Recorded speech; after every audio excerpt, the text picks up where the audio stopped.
Hi everyone, Izzy from Sustained Farms here. Today we're going to be making waxcloth. So you can see waxcloth is a pretty sustainable alternative to saran wrap.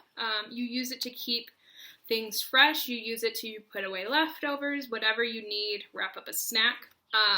So in essence it is just a piece of cloth drenched in beeswax, some natural resin, and some jojoba oil.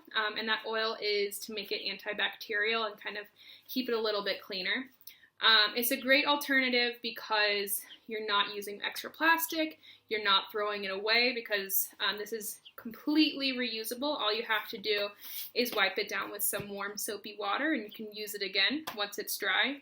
And it's pretty simple. They're just three main ingredients, and the amount that we're going to be making today will make four pieces of waxcloth about this size, which cover a bowl about this size. And this is just a regular cereal bowl. If you would like more, just keep the ratios together and you can create as many pieces of waxcloth as you like. Here are all of our materials for our waxcloth. The first item is cloth that is 100% cotton, and you want that so it'll absorb the wax mixture that we're going to be putting on top of it.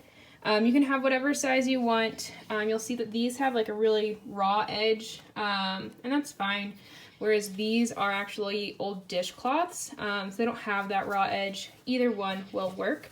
Any size works.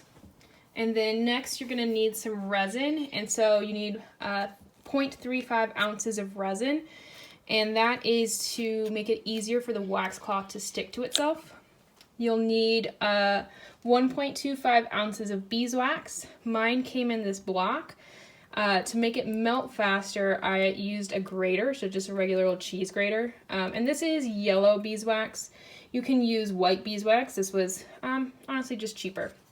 Next, you'll want 1 tablespoon of jojoba oil, and the jojoba oil acts as an antibacterial, so you want to have that to make it more food safe.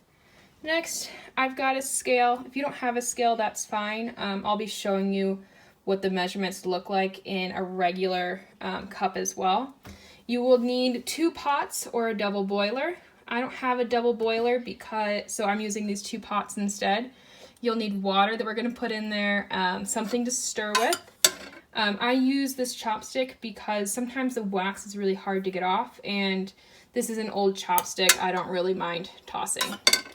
You'll want a paintbrush of some sort, so you want it thicker because we're going to be painting the mixture once it's melted onto the cloth. You'll need some parchment paper and a pan. I like a pan with edges just to make sure nothing drips into the oven. And then you'll also need either some clothespins if you're going to hang the finished cloths outside, or you can get a hanger or something like that. Step is to cut and wash all of the cloth that you want to use. Remember, you're using 100% cotton cloth, or as close to it as you can get, so it absorbs the beeswax mixture really well. Remember, any size works. Just make sure it's clean and try to get it as flattened as possible. And then we're going to start with our mixture. Step 2 is to put together our beeswax mixture. So once again, that's 1 tablespoon of jojoba oil, which is already in this pot, 1 1/4 ounces of beeswax, and 0.35 ounces of resin. So I'm going to use this scale because it's not a liquid. I'm going to use a scale to measure out ounces because it's volume. So if you do have a scale, I'm just going to go ahead and turn it on.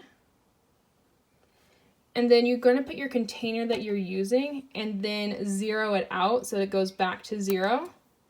And now we're just going to put 0.35 ounces of resin. And resin, you want to use a tree resin rather than a fossil fuel resin. So this is coming from the damar tree, which I want to say is in India. So we want 0.35. Really not much at all. And we're just going to dump that into our pot and then do the same thing with our beeswax. So this is shredded and that just makes it melt faster. Looks kind of like cheese. So I'm looking for 1 1/4 ounces. Perfect. So I'm going to put that in here. And then this is all going to go on top of another pot that has water in it already. And this is the double boil. And so once you have your pot in place, you want to make sure, I'm going to add a little bit more water, because it's hard to tell, but you want the water to come up to the level up here. So I'm going to fill it probably about to there. And the purpose of this is to make sure that this doesn't burn and it's kind of a slow melt. Now I'm going to bring this to medium-high heat. So for mine, it's just kind of right about there at 7 out of 9/high. And so this is going to take about 15 to 30 minutes to melt, and it's just going to blend together, and I'm going to stir it occasionally with this stick. And in the meantime, I'm going to prepare the parchment paper and my sheet. To prepare my tray, all I do is I get some the parchment paper. Make sure it's on a tray that is bigger than your biggest piece of cloth, and the parchment paper is as well. So you can see here I'm using my green cloth. It's just stationed in the middle, and what we're going to do is once all of this is melted, we are going to use the paintbrush to kind of just paint that mixture right over it. And then we're actually going to stick it in the oven for a couple minutes. So also start to preheat your oven to 300 degrees. Okay, so it's been about, I'll say about 40 minutes, and the resin is all melted and all mixed together. You can see a couple little brown spots, and that's fine. That's just because you're using a natural resin. So now it's time to apply this mixture to our cloth. So when we're putting the mixture onto the cloth, you want to make sure you get the whole cloth, and then it's not too thick, because we can always add more, but you can't really take any away. So I'm just going to do a light coat over the whole thing, and then I have my oven preheated to 300 degrees. I'm going to put this in for about 2 minutes, and that's just to kind of get a remelt and make sure that it's going the whole way through the cloth and it's not just staying on the surface. So now I'm going to go ahead and put this cloth in for just 2 minutes into the oven at 300 degrees. And what I'm looking for is just that the cloth looks wet, indicating that all the wax is kind of melted through. So we'll check that in 2 minutes. You can see that it's looking pretty wet, which is exactly what I want. What I'm actually going to do to make sure I use all of the good wax and oil mixture, I'm actually going to blot it with another cloth that I'm going to use next, and just to see if this one will soak up some of the extra materials. And then I'm going to hang this first one out to dry.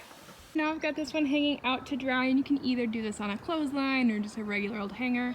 It'll take just a couple minutes to dry, and then it's ready to use.